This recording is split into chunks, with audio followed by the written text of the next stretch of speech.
Tu écoutes l'épisode 170, le baby clash ou l'impact de l'arrivée d'un enfant dans le couple. Alors, vous venez d'avoir un enfant et vous avez cette impression que les conflits deviennent de plus en plus fréquents dans votre couple. Ou bien, tu as l'impression que votre relation, elle a pris un coup depuis l'arrivée de bébé et tu voudrais savoir si c'est plus que le simple effet de la fatigue. Tu as peut-être déjà entendu parler de cette expression du baby clash et tu voudrais, comme le dit si bien Anna Roy, apprendre à devenir parent sans s'étriper et tu voudrais avoir finalement les clés pour mettre fin à ces tensions dans le couple et puis profiter pleinement de votre parentalité et bien sûr de votre couple. Alors, j'aurais vraiment voulu avoir Anna Roy dans cet épisode, mais malheureusement, je n'ai pas réussi à l'avoir, donc je vais te faire part de mes leçons personnelles et aussi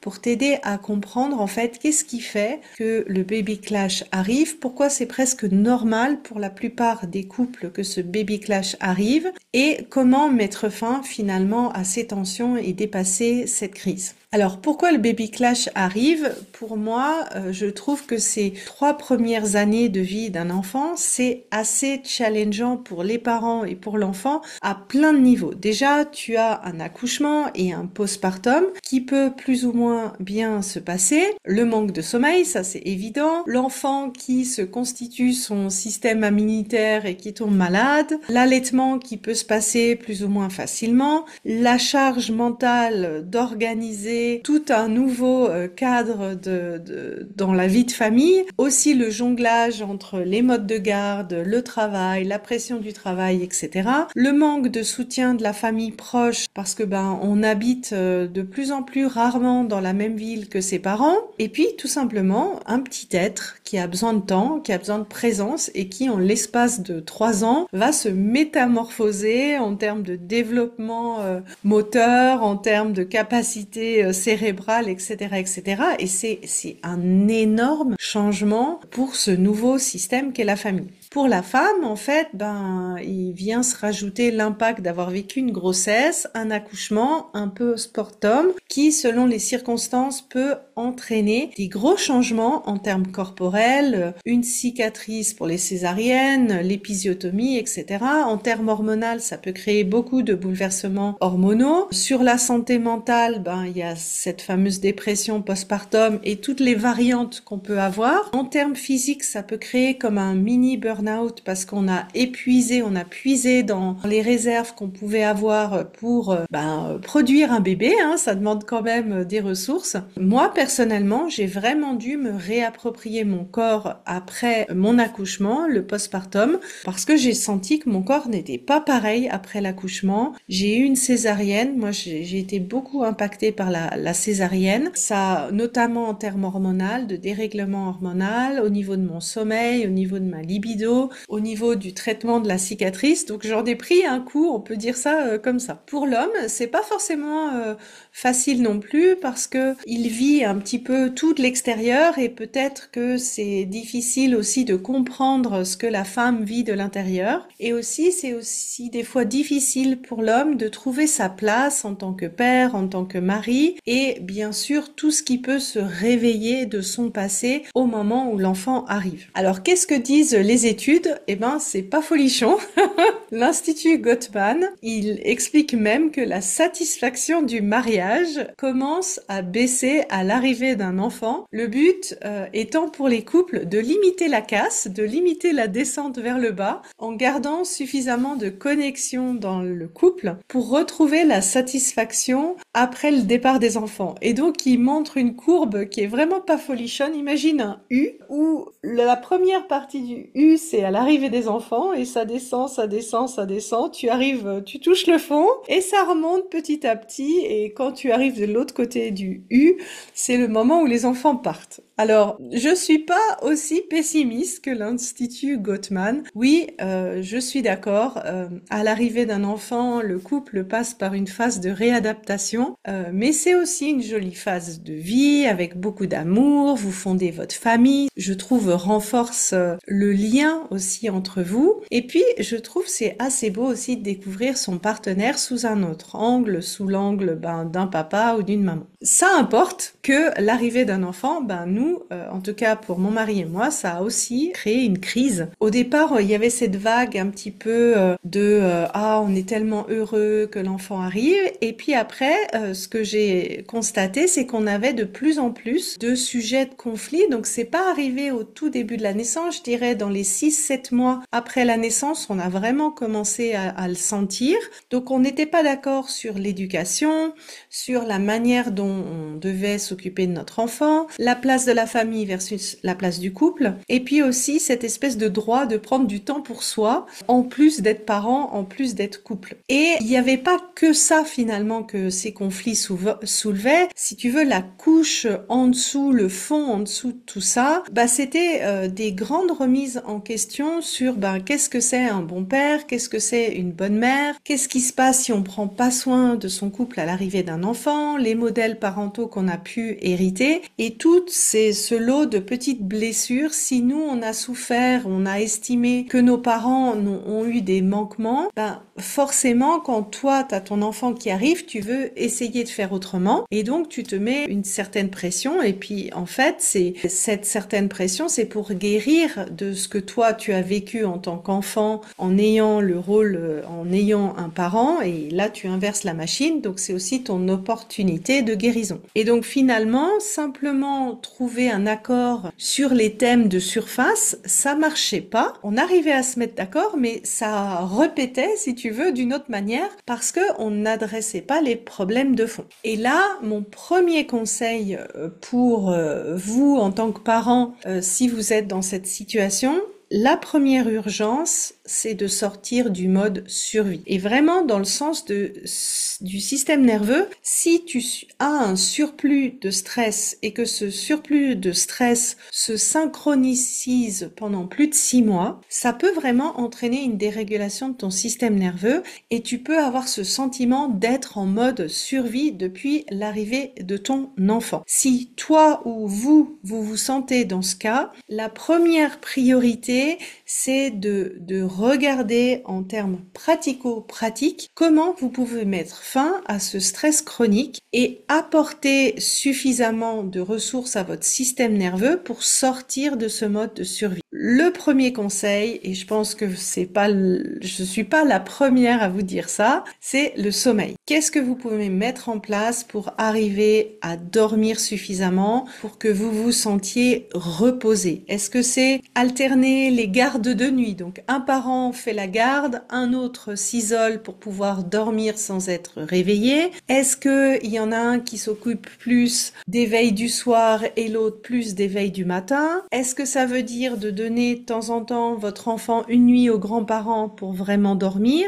Sans suffisamment de sommeil, votre système nerveux ne peut pas revenir à un état plus régulé. Je sais pas si vous l'avez déjà vécu, le manque de sommeil, mais moi je suis capable de commettre des meurtres si je dors pas. Donc voilà, c'est vraiment important de veiller au sommeil. Le deuxième, je dirais que c'est vraiment veiller à la santé de la femme. Ton corps, en fait, en produisant un bébé, il a puisé tout ce qui était nécessaire pour la production du bébé au détriment de ton propre équilibre. Donc veillez à apporter tous les nutriments, tous les minéraux, les acides aminés, tout ce qui est nécessaire pour que ton corps se régénère après la grossesse. Veillez à ce que l'équilibre hormonal se remette en place. Veillez à traiter les cicatrices si tu as eu des cicatrices. Prendre soin de ton périnée et de sa rééducation.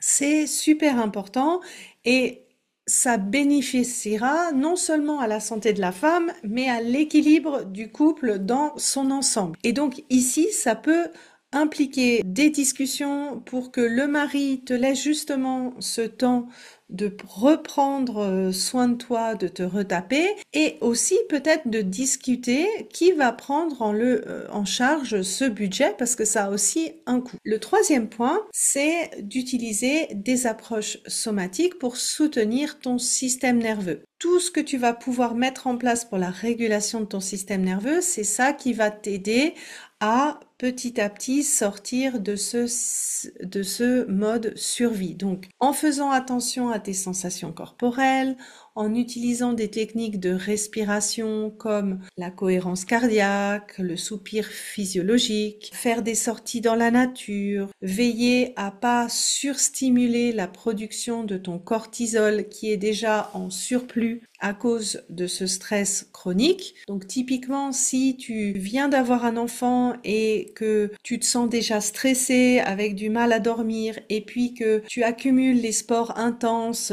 type HIIT training, les bains froids, les écrans le soir, la lumière des écrans, en fait, ça perturbe ton rythme circadien. Bah, tout ça, en fait, ça va augmenter le stress que tu vis.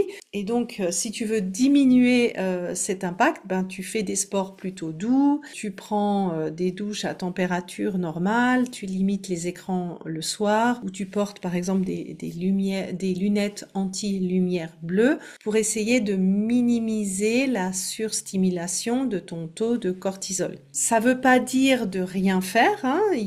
T'as vraiment besoin d'être dans le mouvement pour sortir ce surplus d'énergie, mais d'aller plutôt dans des activités douces.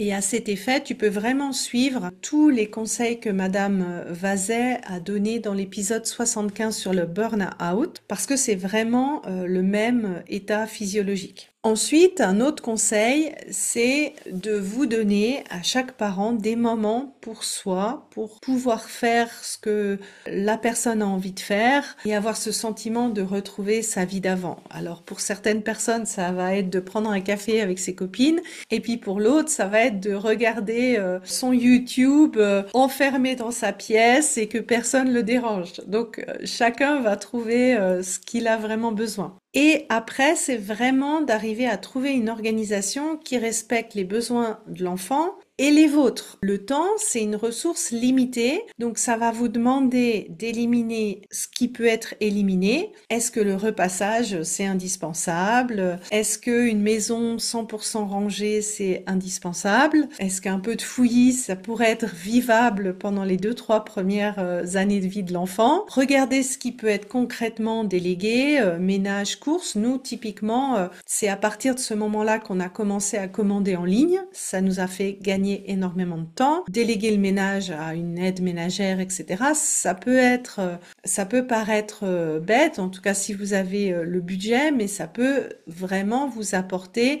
plus de temps, plus de ressources et aussi de vous sentir plus dans des moments de qualité plutôt que de toujours devoir tout faire et être sous stress. Et apprendre à demander de l'aide. Je sais que c'est pas facile, mais c'est vraiment comme ça que vous allez arriver à sortir du mode survie. Et vous savez que vous avez trouvé cet équilibre quand vous pensez à la semaine qui va arriver sans vous sentir d'avance fatigué ou submergé, sans vous demander comment vous allez faire pour vous en sortir. Ça, c'est la question, le signal qui vous dit il faut encore diminuer le nombre de choses que vous avez à faire. Un autre conseil que je donne, c'est de réinventer vos moments à deux. Et surtout, au passage de on n'a pas d'enfant à on a un enfant, c'est là où on voit le plus grand changement finalement. Parce que avant, on pouvait avoir beaucoup de temps en termes de qualité et de quantité, et que quand un enfant vient d'arriver, ben c'est plus la qualité qui prime par rapport à la quantité. Même si au départ, un bébé ça dort beaucoup, donc en termes de quantité, vous avez encore pas mal de quantité de moments à deux, mais ça veut pas dire que ce soit tous des moments de qualité. Et ici, mon invitation, ça serait de vous demander qu'est-ce que ça voudrait dire pour vous, vous pouvez vous le poser séparément et puis ensemble, d'avoir des moments de qualité. Est-ce que c'est un moment à passer ensemble en journée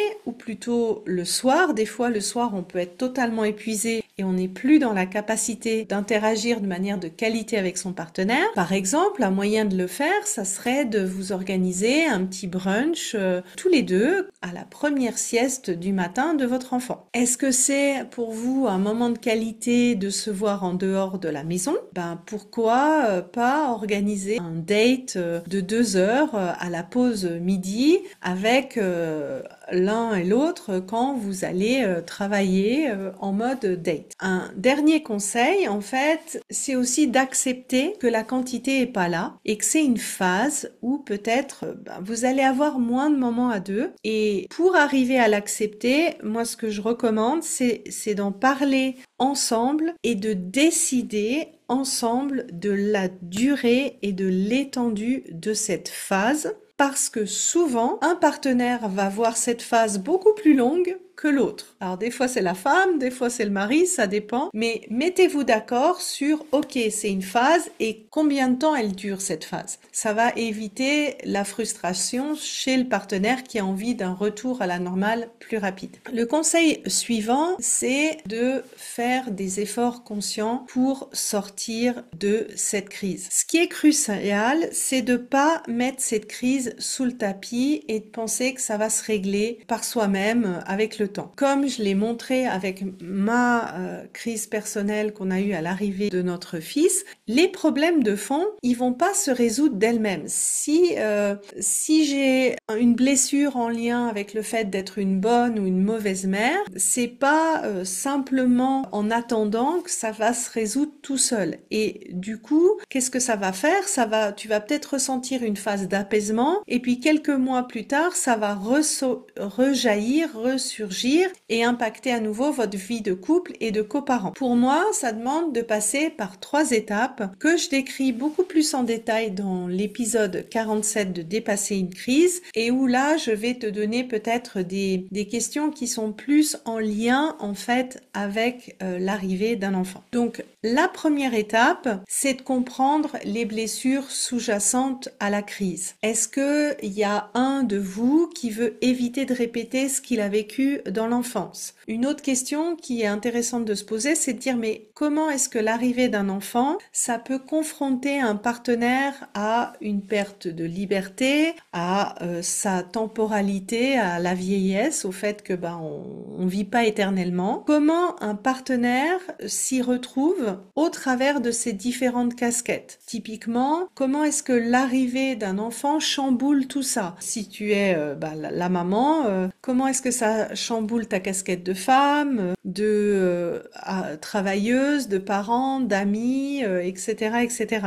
Et le fait en fait de voir que les conflits commencent à s'intensifier et à se multiplier, ça c'est souvent l'indicateur qu'il y a des blessures sous-jacentes à ces conflits et que c'est finalement pas 2 adultes qui sont en train de se disputer, mais plus une petite fille et un petit garçon blessés. Et comprendre ça et identifier ça, c'est déjà une première étape pour prendre moins personnellement et accepter en fait que cela ne se résout pas tout de suite en 1 minute parce que ça réveille quelque chose de plus profond en nous. Si tu veux savoir en fait comment les blessures du passé peuvent impacter ta vie amoureuse, je t'invite à regarder mon webinaire gratuit qui se trouve sur mon site sandikahoffman.ch/fr/passé pour en savoir plus. La deuxième étape, c'est d'apaiser la crise. Comme il y a ces blessures de fond qui souvent sont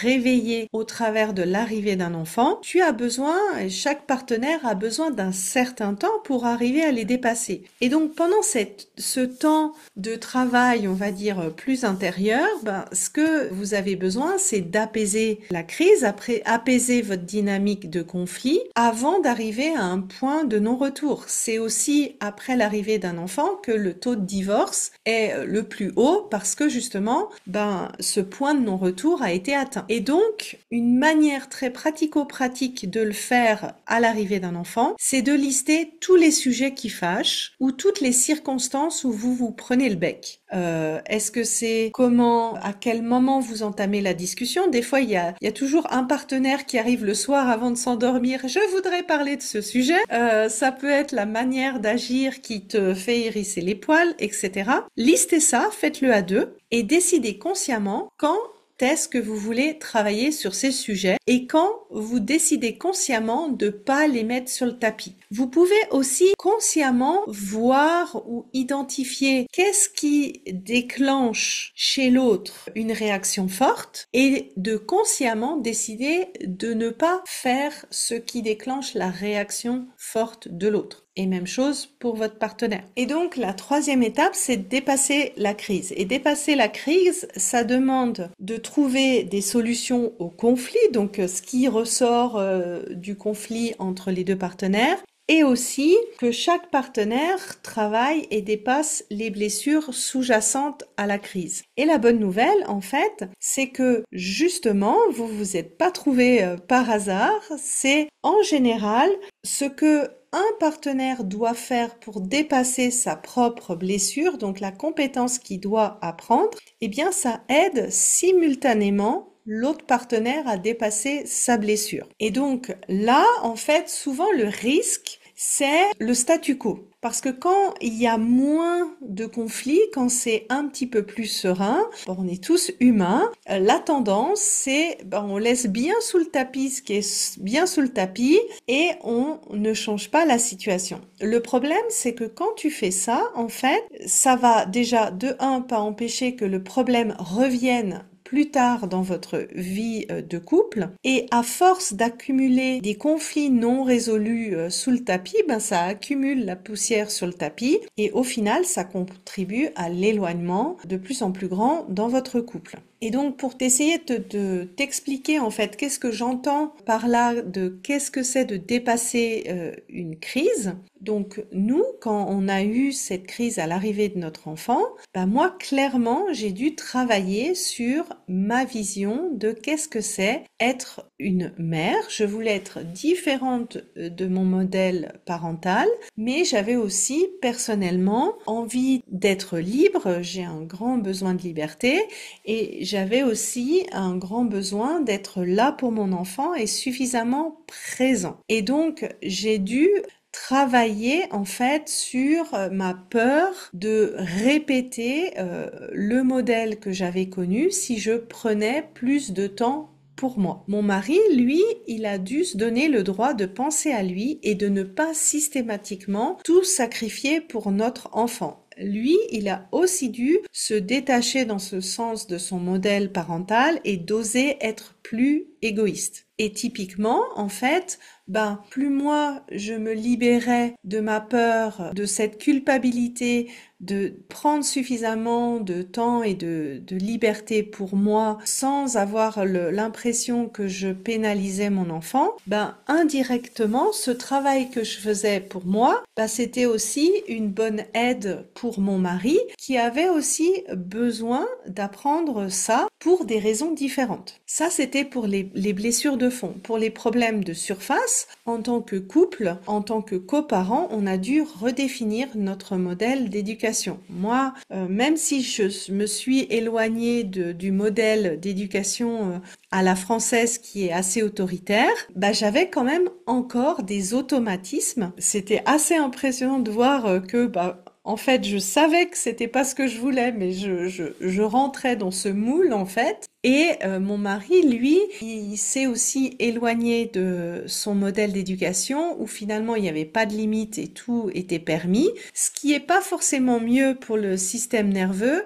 J'en parle dans l'épisode 157 si ça t'intéresse. Et finalement, on a créé un modèle qui est un peu hybride et qui se retrouve, où on arrive à se retrouver finalement tous les deux. Et on a dû aussi se mettre d'accord sur la place du couple versus la place de la famille en relation. Et ça, pour moi, c'est ce qui fait partie des problèmes perpétuel dans la définition de l'Institut Gottman, c'est-à-dire c'est une problématique qui est vraiment intrinsèque à notre manière d'être et donc on va potentiellement ne jamais être totalement d'accord à ce sujet et donc c'est un sujet qui revient régulièrement sur la table à chaque changement dans la vie de famille, à chaque fois que ça nous demande un rééquilibrage, une réorientation et au moment de l'arrivée de l'enfant, on a dû trouver un premier accord qui a marché pendant quelques années, qu'on a ensuite rediscuté au moment où notre fils avait un petit peu plus d'indépendance et qui revient régulièrement sur la table à chaque évolution de la famille. Donc j'espère que mon partage, en fait, ça t'aide à comprendre qu'est-ce que j'entends par dépasser une crise. Et bien sûr, si tu veux aller plus loin,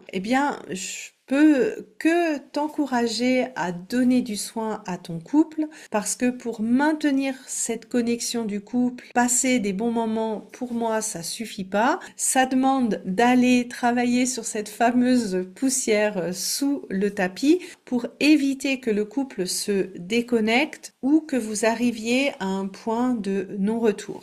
Et si ce travail t'intéresse, eh bien, c'est ce que tu apprends dans mon programme Dépasser une crise. C'est un programme que vous pouvez faire en duo ou en solo à votre rythme avec des exercices sur ces 3 étapes pour déjà comprendre qu'est-ce qui se passe en dessous de la crise, apaiser votre dynamique de conflit et finalement dépasser la crise pour de bon, ce qui, au passage, renforcera votre connexion. Donc voilà, j'espère que cet épisode t'a plu. Écris-moi par email ou par message pour me dire ce que tu en as retiré. C'est avec grand plaisir que je reçois des nouvelles de ta part. Bonne semaine!